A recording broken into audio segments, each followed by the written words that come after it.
जय हिंद, नमस्कार। वर्तमान समय में सेना में करीब 1,80,000 सैनिकों की कमी है।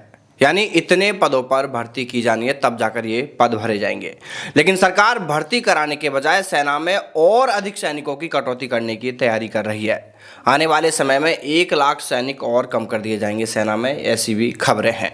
इसको लेकर बीते माह इंटीग्रल डिफेंस स्टाफ के हेडक्वार्टर ने फोर्स में अतिरिक्त 10% कटौती करने का आदेश भी जारी कर दिया है। जनसत्ता की रिपोर्ट में सेना से सेवानिवृत्त मेजर जनरल अशोक के मेहता कहते हैं कि आर्मी 3 लाख जवानों की कमी से जूझेगी और सरकार ने इसका लाभ लेने के लिए OROP लागू कर दिया है, यानी 1 रैंक 1 पेंशन लागू किया है।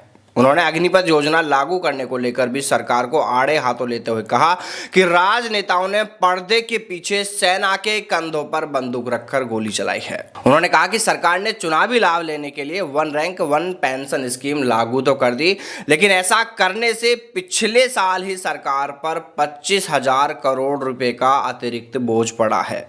जब सरकार को इस समस्या से निपटने के लिए कोई दूसरा उपाय, कोई दूसरा रास्ता नहीं सूझा, तो उसने सेना में सैनिकों की संख्या कम कर, वेतन बचाकर और अग्निपथ योजना लागू कर पेंशन बचाकर इस समस्या से निपटारा करने का प्लान बनाया।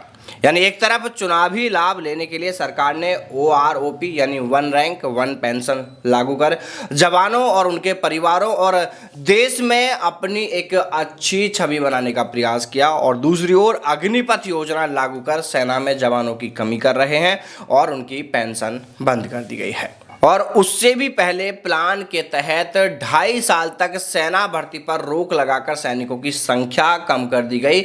और भर्ती पर रोक का कारण क्या बताते रहे? कोरोना का कारण वो लगातार बताते रहे, जबकि ये सब प्लान के तहत हुआ है, ऐसा कहना है रिटायर्ड मेजर जनरल मेहता का। रिटायर्ड मेजर जनरल कहते हैं कि सरकार ने एक तीर से 2 शिकार किए हैं।